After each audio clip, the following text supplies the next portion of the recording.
Down the wicket, straight down the ground, just like an arrow, 6 হবে। মিরাজকেও দেখেছি, আবারও down the wicket. এবার বল যাচ্ছে সোজা বোলারের মাথার উপর দিয়ে সীমানার বাইরে, 6টি রান। Down the wicket, তুলে মেরেছেন, কাউকোনার অঞ্চল দিয়ে বল চলে গেছে সীমানার বাইরে। Pressure releasing shot from Jaker. 4টা ডট বলের পর জাকের আলী চিন্তা করলেন যে এনাফ ইজ এনাফ। তিনি ডাউন দ্য উইকেট আসলেন এবং খালি জায়গা ছিল কাউ কর্নার রিজনটা, 4টি রান পেয়ে যাবেন। বাট রোটেশন অফ স্ট্রাইকটা খুবই ইম্পর্টেন্ট। আপনি এরকম 4টা ডট দিয়ে একটা বাউন্ডারি মেরে হয়তো মনে করবেন যে প্রেসারটা রিলিজ হয়েছে, but Down the wicket, straight down the ground, just like an arrow, 6 হবে, 6। অবশেষে প্রেসারটা যেন পেয়ে বসেছিল, চড়ে বসেছিল। জাকের আলী অনেকের বিউটিফুল শট।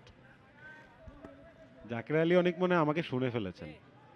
সুন্দর use of the feet, down the wicket এসে খুব ভালো শট। টানা 7মবারের মতো বেস্ট টিস্যু পেপার ব্র্যান্ড হিসেবে স্বীকৃতি পেয়েছে বসুন্ধরা টিস্যু। তবে 6-এর পাশাপাশি স্ট্রাইক রোটেশন খুবই দরকার। মাত্র 22তম ওভারের খেলা চলছে, এখন এমন নয় যে ডেথ ওভারের খেলা শুধু 4-6 দিয়ে হবে। পার্টনারশিপ ডেভেলপ করতে হলে সিঙ্গেল ডাবল নিতে হবে। মিরাজকেও দেখেছি, আবারও ডাউন দ্য উইকেট। এবার বল যাচ্ছে সোজা বোলারের মাথার উপর দিয়ে সীমানার বাইরে, 6টি রান।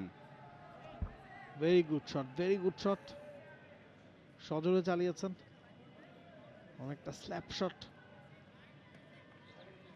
সোজা তুলেছেন তা না, আড়াআড়ি খেলেছিলেন।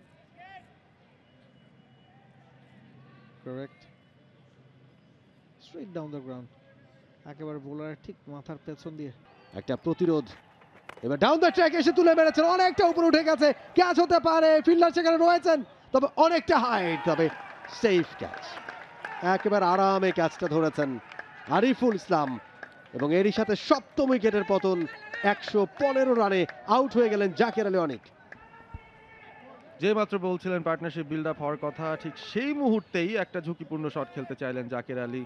খেলতেই হতো, বড় শটের ঝুঁকিটা নেওয়া শুরু করেছিলেন গত ওভার থেকে শেখ মেহেদী। জাকের আলী সেটা কন্টিনিউ করতে চাইলেন, তবে আজকে মেহেদী মিরাজের বিরুদ্ধে কিন্তু তেমন একটা সুবিধা কেউ করতেই পারছেন না। স্টেপ আউট করেছিলেন, বলের পিছে আসতে পারেননি, পুরোপুরি বটম এজ। সেখান থেকে বলটা অনেকক্ষণ হাওয়ায় ভাসছিল এবং ফিল্ডারের জন্য মনে হচ্ছিল যে প্রায় ঘন্টাখানেক সময় তিনি অপেক্ষা করছেন বলটা নামার জন্য। নেমেছে যখন তার হাতে এসে পড়লো, আরিফুল দুর্দান্ত একটা ক্যাচ ধরলেন। জাকের আলী অনেকের সংগ্রামী ইনিংসের পরিসমাপ্তি হয়েছে। 25 রান করে তিনি ফিরছেন প্যাভিলিয়নে। 7ম উইকেটের পতন, পরাজয়ের বৃত্তের দিকেই হয়তো এগিয়ে যাচ্ছে এই মুহূর্তে লেজেন্ডস অফ রূপগঞ্জ।